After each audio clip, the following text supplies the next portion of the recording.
Hello students, I Deepika Devashmita Panda welcome you all to today's Energy Conversion 2 class. We are continuing with chapter 1 and today's topic for discussion is operation of three-phase induction motor. And the contents are like principle of operation of a three-phase induction motor, synchronous speed, percentage slip, and the slip relation with rotor quantities of an induction motor. So we shall start with principle of operation of a three-phase induction motor. Firstly, according to the constructional features of a three-phase induction motor, we know the rotor lies inside the stator, of course. There is a minimum air gap in between the stator and rotor. The stator slots are provided with a three-phase winding. Next, when three-phase stator windings are fed by a three-phase supply, then a rotating magnetic flux of constant magnitude will produce, which is already discussed in the last class in production of rotating magnetic field theory. Next, this rotating flux passes through the air gap and cuts the stationary conductor on the rotor.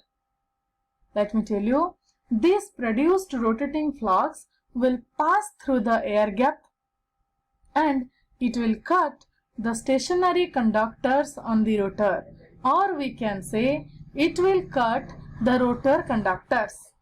There is also a three-phase rotor winding on the rotor. Of course, the stator and rotor windings act as primary and secondary windings of a three-phase transformer respectively. So, in case of three-phase induction motor, the three-phase stator acts as primary winding of transformer. The three-phase rotor winding acts as secondary winding of the three-phase transformer. And the air gap acts as core of the transformer. Now you can easily correlate the three-phase induction motor with a three-phase transformer. All we can say now, the fluxes passes from stator to rotor winding through induction principle. Now, the rotating flux produces an EMF in the rotor winding. The rotor winding, we know, is a closed circuit.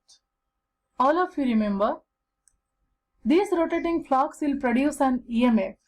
According to Faraday's law of electromagnetic induction, there will be production of EMF. Where? In the rotor winding. And we know the rotor winding is a closed circuit. We have discussed already in the construction part. The rotor winding is closed by using either end rings or resistances. Next, hence, due to this closed circuit, current will flow in the rotor conductors. We know whenever there is EMF production, if the circuit is closed, then current will start flowing. Hence, current will flow in the rotor conductors. When current will flow, it will produce the flux in the air gap. And the flux in the rotor winding interacts with the flux in the stator winding, thereby producing a torque. So, after interaction between the flux in the rotor winding and the flux in the stator winding, there will produce a torque, which is responsible for the rotation of the rotor, we can say. Because we know, whenever a current carrying conductor is placed in a magnetic field, it produces a force which will make the rotor to rotate. Okay? Now,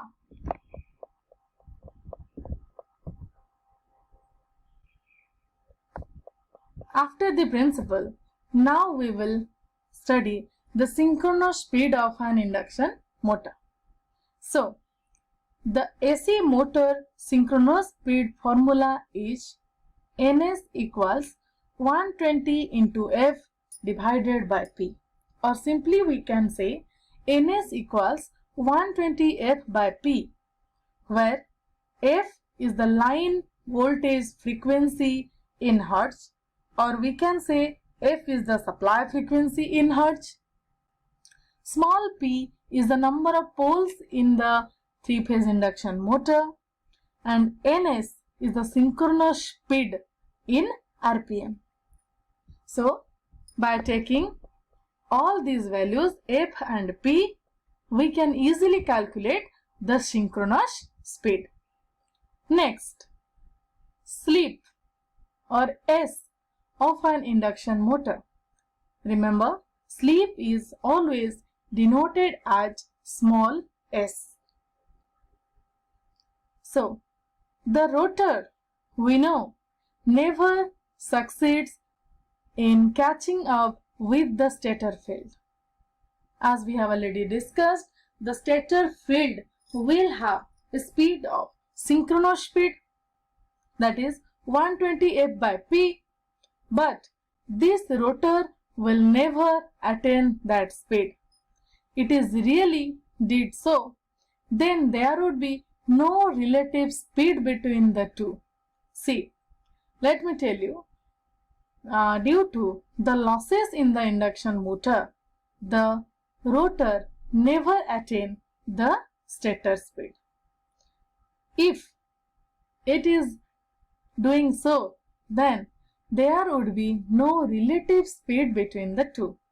The relative speed means the difference between the speed of the rotor and the stator will be zero. Hence, no rotor EMF will be produced and no rotor current will be there, and as a result, no torque will be there to maintain the rotation.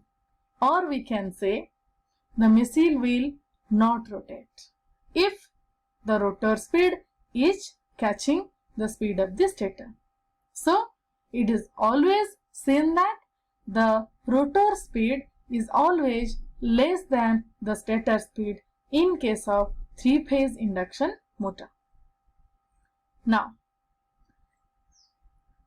that is why rotor runs at a speed which is always less than the speed of the stator field, obviously, and the difference between synchronous speed Ns to the actual speed of the rotor Nr is known as the slip speed, or we can say the formula for slip speed is Ns minus Nr.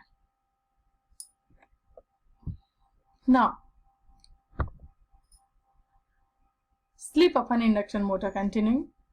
Induction motor rotor always rotate at a speed less than the synchronous speed we know.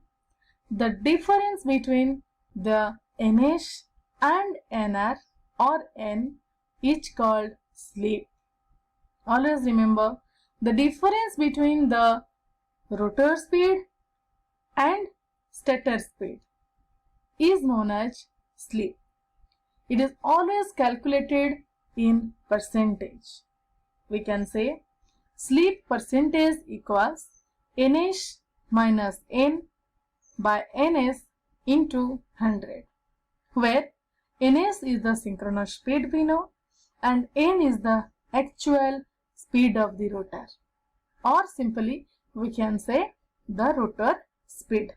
So, always remember, slip is Ns minus N by Ns into 100 and the slip speed is Ns minus N.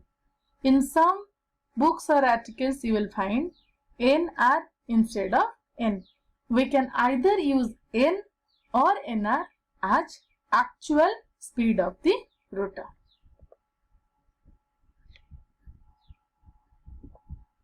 So next,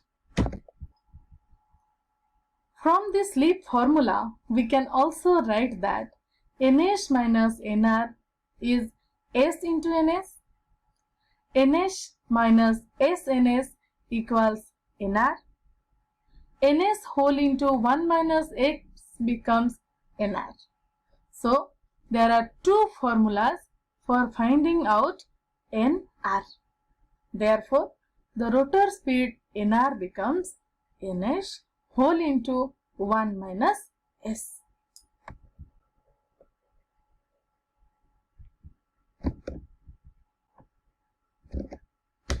Now we will see frequency of rotor current. When the rotor is stationary, the frequency of rotor current is the same as the supply frequency. If the machine is stationary, your supply frequency is equal with the rotor frequency. But when the rotor starts revolving, then the frequency depends upon the relative speed. Let the frequency of the rotor current be F dash.